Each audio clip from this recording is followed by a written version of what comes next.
الرحيم ونعوذ بالله من شرور أنفسنا ومن سيئات أعمالنا من يهده الله فلا مضل له ومن يضلل فلا هادي له وأشهد أن لا إله إلا الله وحده لا شريك له ونشهد أن سيدنا وسندنا وحبيبنا ومولانا محمدا عبده ورسوله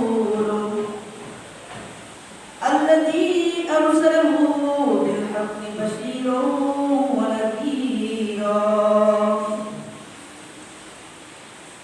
أما بعد فأعوذ بالله من الشيطان الرجيم بسم الله الرحمن الرحيم إن الله وملائكته يصلون على النبي يا أيها الذين آمنوا صلوا عليه وسلموا تسليما اللهم صل على محمد وعلى آل محمد كما صليت على إبراهيم وعلى آل إبراهيم إنك حميد مجيد اللهم بارك على محمد وعلى آل محمد كما باركت على إبراهيم وعلى آل إبراهيم إنك حميد مجيد الحمد لله وحده والصلاة والسلام على من لا نبي بعده সম্মানিত মুসলিম কিরাম আসসালামু আলাইকুম ওয়া রাহমাতুল্লাহি ওয়া বারাকাতুহু আমরা শুকরিয়া আদায় করছি মহান আল্লাহ তাআলার জন্য যিনি আমাদেরকে সালাতুল জুমা আদায় করার উদ্দেশ্যে আল্লাহ রাব্বুল আলামিনের দোয়া মসজিদ পর্যন্ত আসার তৌফিক দান করেছেন সে মহান আল্লাহ তাআলার দরবারে শুকরিয়া আদায় করছি সকলে বলুন আলহামদুলিল্লাহ আলহামদুলিল্লাহ সেই সাথে মহামানবতার মুক্তির দূত মুক্তির দিশারি সাইয়্যিদুল মুরসালিন খাতামুন নবিয়্যিন তার উপর সালাত পাঠ করছি সকলে বলুন মুহাম্মদুর রাসূলুল্লাহ সাল্লাল্লাহু আলাইহি ওয়াসাল্লাম সকলে মুসলিম কিরাম আমরা গত সপ্তাহে আলোচনা শুনে আসছিলাম ঈমানের আহকাম সম্পর্কে ঈমানের 9টি আহকাম রয়েছে 5টি সম্পর্কে আলোচনা গত সপ্তাহে হয়েছিল আজকে যেহেতু সময় অনেকটা সংক্ষেপ আমার উঠতেই লেট হয়ে গেছে এজন্য পিছনের কথা না বলে আমরা সামনে যে 4টি আহকাম রয়েছে এখান থেকে আমরা আজকে 4টি আহকাম সম্পর্কে আমরা শুনে নেব ইনশাআল্লাহ সম্মানিত মুসলিমরা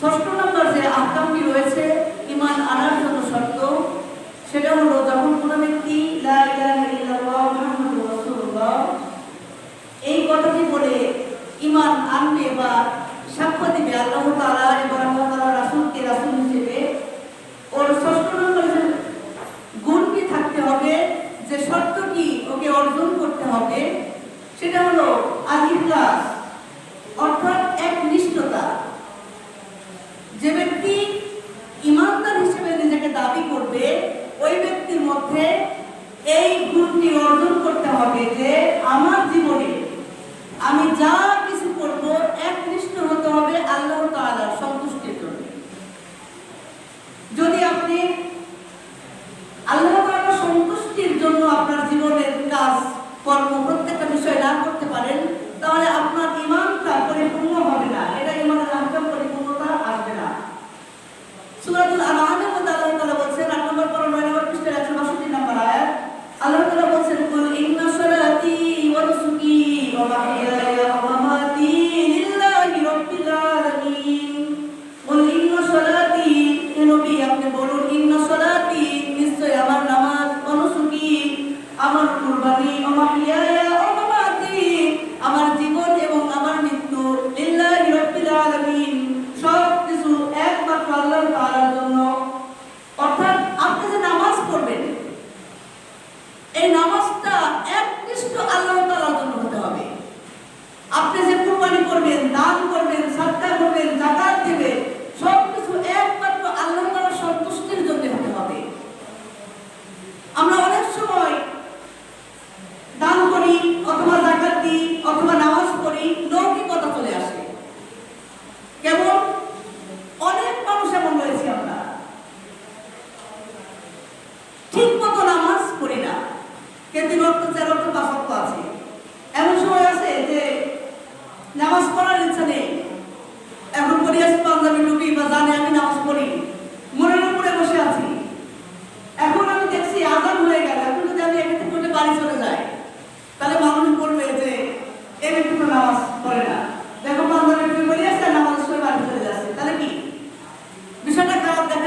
কি মনে করবে তাহলে নামাজটা পড়ি, এখানে একনিষ্ঠ আল্লাহর জন্য হলো না।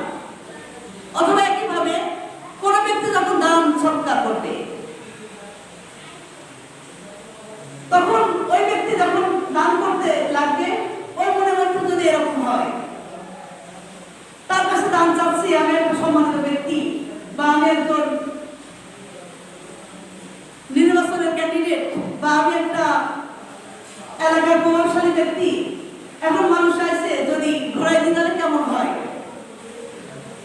দিই কিছু টাকা, যাতে ওরা বলেছে না ওটা ভালো, খুব দানশীল।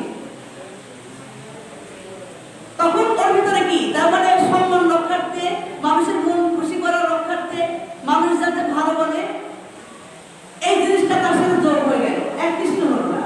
আপনি যতটুকু পারেন, পারলে দিলেন, না পারলে না দিলেন, আল্লাহ আপনার অবস্থা দেখছে।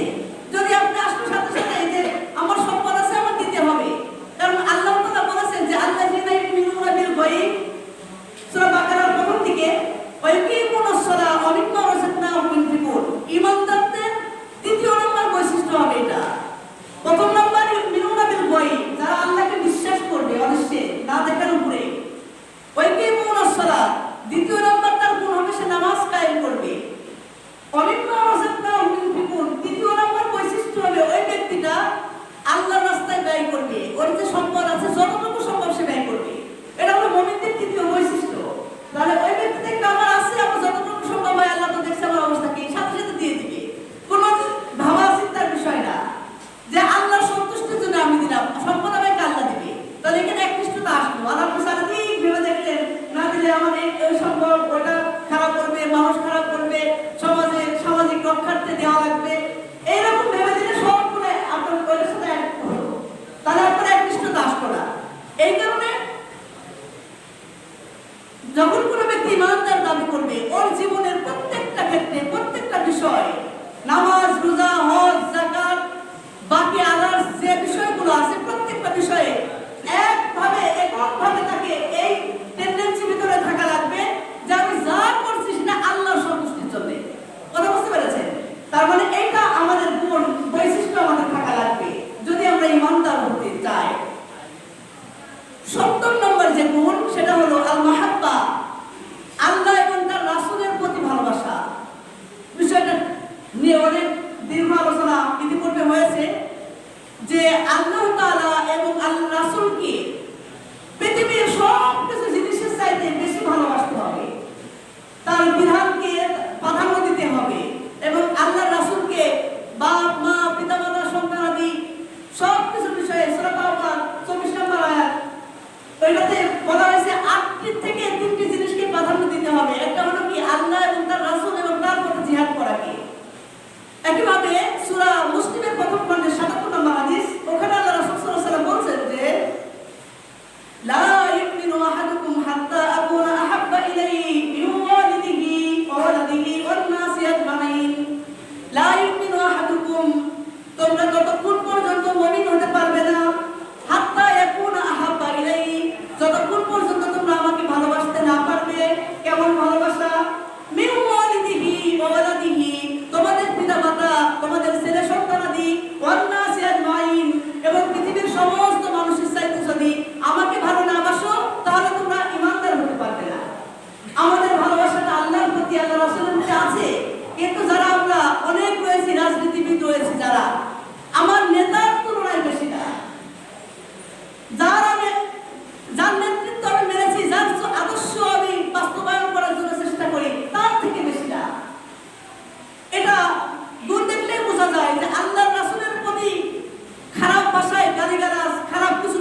এই কারণে আমাদের যেন আল্লাহ রাসূলের বিধানের প্রতি, তার প্রতি ভালোবাসাটা সবচাইতে বেশি হয়, তাহলে আমরা ইমানদার হতে পারবো।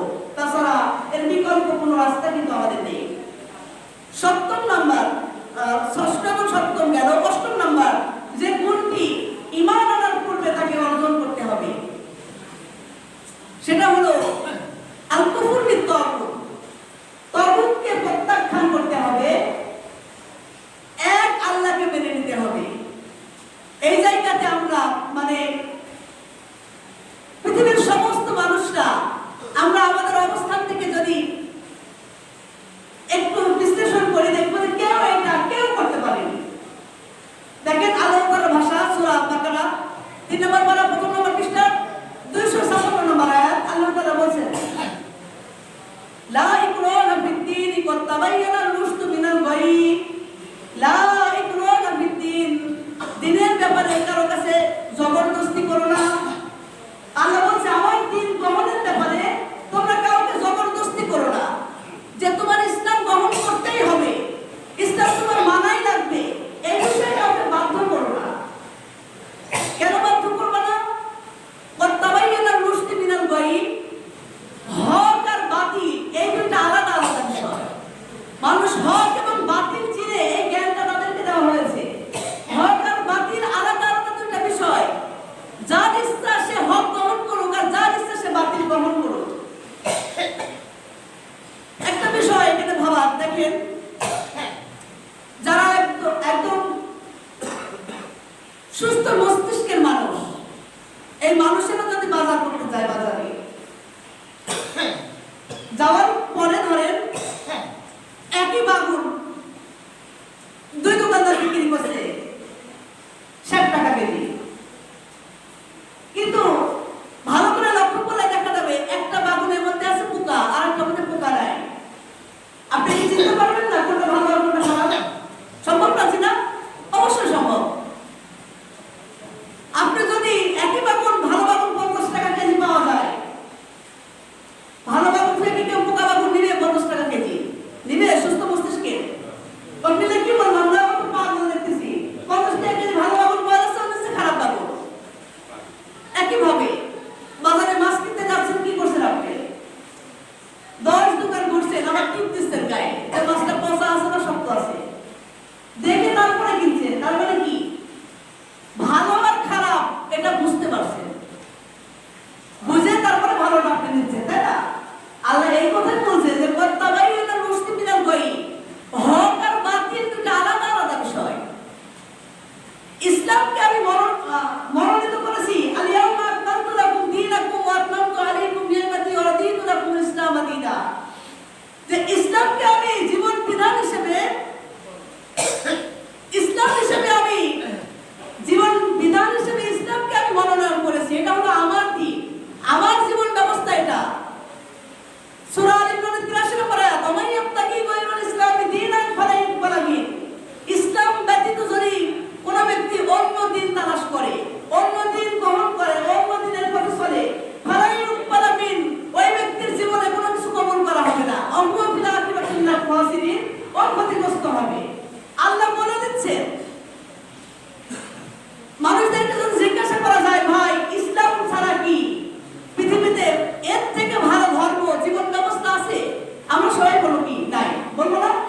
ঠিকই বলবো, কিন্তু ইসলামকে আপনি মানছেন না, ইসলামকে আপনি পরিপূর্ণ মেনে নিচ্ছেন না। ইসলামী অনুশাসন, ইসলামী আইন, ইসলামী জীবন ব্যবস্থা, ইসলাম অনুযায়ী আপনি আপনার স্ত্রী, আপনার ছেলে মেয়ে, আপনার পরিবার পরিজনকে আপনি চালাচ্ছেন না। তার মানে কি? আপনি ভালোটা জানার পরেও আপনি খারাপটাই গ্রহণ করছেন।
পৃথিবীতে যত নবী রাসূল এসেছে প্রত্যেক নবী রাসূলরা এই কথাই বলেছে যে তোমরা এক আল্লাহকে গ্রহণ করো, তাগুতকে অস্বীকার করো। 14 নম্বর পারা 10 নম্বর পৃষ্ঠা সূরা নাহল 37 নম্বর আয়াত আল্লাহ তাআলা বলেন ওয়ালাকাদ বাআসনা ফী কুল্লি উম্মাতির রাসূলান ওয়ালাকাদ বাআসনা ফী কুল্লি উম্মাতির রাসূলান আমি পৃথিবীতে যতগুলো উম্মতের মধ্যে রাসূল পাঠিয়েছি আনিল বুদুল্লাহ প্রত্যেককে একই কথা বলা হয়েছে যে তোমরা মানুষদেরকে এটা বলো আনিল বুদুল্লাহ তোমরা একমাত্র আল্লাহর আনুগত্য করো ওয়াজতানিবুত তাগুত এবং তাগুতকে প্রত্যাখ্যান করো। আল্লাহ বলছে আমি পৃথিবীতে যত নবী পাঠিয়েছি যত রাসূল পাঠিয়েছি প্রত্যেক উম্মতকে এই দাওয়াত দেওয়ার জন্য যে তোমরা তাগুতকে আগে প্রত্যাখ্যান করো আর আল্লাহর আনুগত্য মেনে নাও, আল্লাহর ইবাদতকে তুমি মেনে নাও। এবার তাগুতটা কি সংক্ষেপে আমরা বুঝে নিই। আর তাগুত শব্দের এক বছর হলো তুগিয়ান থেকে গঠিত শব্দটি, এর অর্থ হলো সীমা লঙ্ঘন করা। আল্লাহ তাআলা কুরআনের ভাষায় ফেরাউনের ক্ষেত্রে তাগুত শব্দটি ব্যবহার করেছে। সূরা তাহা 16 নম্বর পারা 13 নম্বর পৃষ্ঠা 42-43 নম্বর আয়াত আল্লাহ তাআলা বলেন ইযহাব ইলা ফিরাউনা ইন্নাহু তাগা। এই যে তাগা আল্লাহ মুসা ফেরাউনকে যখন নবী হিসেবে মনোনয়ন করলো মুসা এবং হারুনকে, তখন আল্লাহ ওদেরকে বলল ইযহাব আনতা ওয়া আখুকা বিআয়াতি ওয়ালা তানিয়া ফি যিকরি তোমরা দুই ভাই ফেরাউনের কাছে যাও আমার জিকির নিয়ে আমার নিদর্শন নিয়ে। কেন? ইযহাব ইলা ফিরাউনা ইন্নাহু তাগা ফেরাউন তাগুত হয়ে গিয়েছে। তাগা শব্দের অর্থ হলো সীমা লঙ্ঘন করা। আল্লাহ বলছে ফেরাউন সীমা লঙ্ঘন করেছে, তোমরা ফেরাউনের কাছে যাও গিয়ে আবার দাওয়াত প্রয়োগ করো। এইবার আরো সামনে যাই দেখেন সূরা জুমার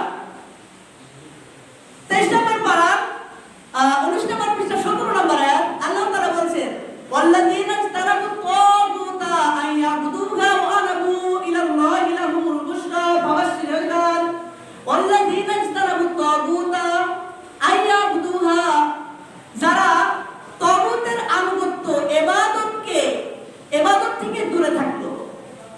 ওয়াল্লাযীনা ইসতারাকু তাগুতা আইয়াবুদুহা ইবাদত থেকে বিরত থাকলো তাগুতে ওয়াদাবু ইলাল্লাহ এবং আল্লাহর অভিমুখী হলো, আল্লাহর ইবাদত করার জন্য সে প্রস্তুতি নিল।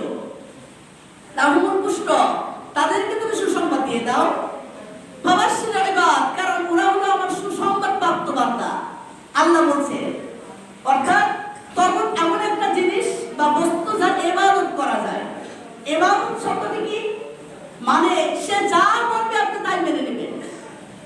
আপনাকে বলল এর আগে আমরা কিন্তু ইবাদতের ব্যাখ্যাও দিয়েছি। ইবাদত বলতে আমি আপনাকে বললাম ভাই আপনি আমার এই কাজটি করে দেন, কি আমার এই কাজটি করলেন আপনি, বা আপনাকে নির্দেশ দেওয়া হলো যে এই অমুক তুমি এই কাজটা করো, তোমার এটা করতে হবে, ওই ব্যক্তি আপনার কথা মতো চললো, এটা হলো ইবাদত করা মানে তার কথা আপনি মেনে নিলেন। কথা বুঝতে পেরেছেন?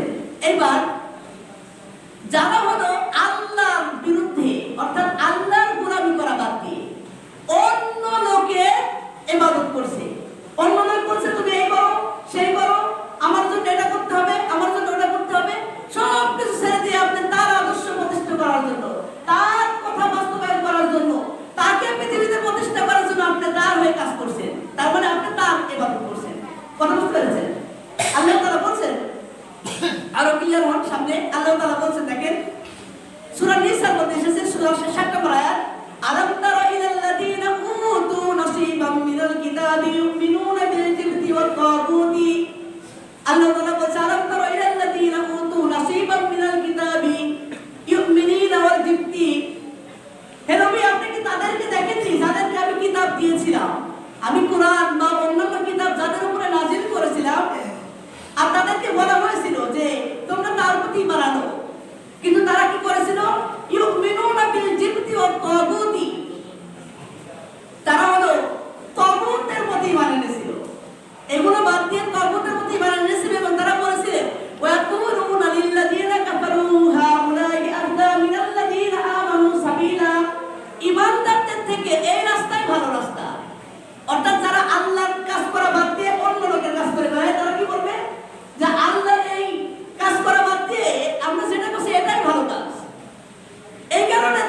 ইমানটা ওই কাজে বাস্তবায়ন করার জন্য সেটাই করে দিচ্ছে।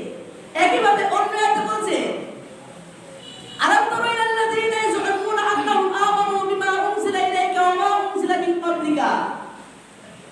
হে নবী, আপনি কি তাদেরকে দেখেননি যে আমি যাদেরকে কিতাব দিয়েছিলাম এবং বলেছিলাম কি তারা বলেছিল যে আমানু বিমা উনজিলা ইলাইকা ওয়া মা উনজিলা মিন ক্বাবলিক, আমাদের প্রতি যে কিতাব নাযিল হয়েছে আমরা এটাকে মেনে নিয়েছি, পূর্ববর্তী যত কিতাব আল্লাহ নাযিল করেছে এইগুলোও মেনে নিয়েছি ওরা বলছে।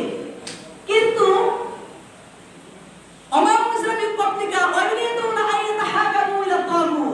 যখন তারা বিচার ফায়সালা করে, যখন পৃথিবীতে কোনো বিচার করে, তখন তারা আল্লাহকে বাদ দিয়ে তাদের কাছে নিয়ে যায়। অর্থাৎ বিচার ফায়সালা করার জন্য আল্লাহর বিধানকে তারা প্রাধান্য দেয় না, তারা ওই ব্যক্তিদের কাছে বিচার নিয়ে যায়। আল্লাহ বলছে কি অকত উমিরু আইয়াকুনু বিহি, অথচ ওদেরকে বলা হয়েছিল তোমরা তাগুতকে অস্বীকার করো, কিন্তু তারা তাগুতকে অস্বীকার না করে ঈমান এনেছে কিতাবের প্রতি, তারপরেও তারা বিচার নিয়ে যাচ্ছে তাগুতের কাছে।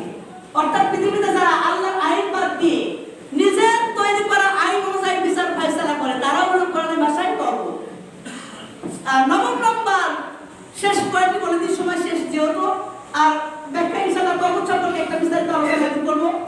নবম নম্বর যে বিষয়টি সেটা হলো যে ব্যক্তি ঈমান গ্রহণ করতে চাইবে ওই ব্যক্তিকে আগে প্রস্তুতি নিয়ে এইভাবে মন মানসিকতা তৈরি করতে হবে, যতদিন বাঁচবো আমি এই ঈমানের উপরে টিকে থাকবো, মানে এই কালেমা গ্রহণ করেছি আমি, যতদিন বাঁচবো আল্লাহ এবং তার রাসূলের বাহিরে আমি কিছু করব না।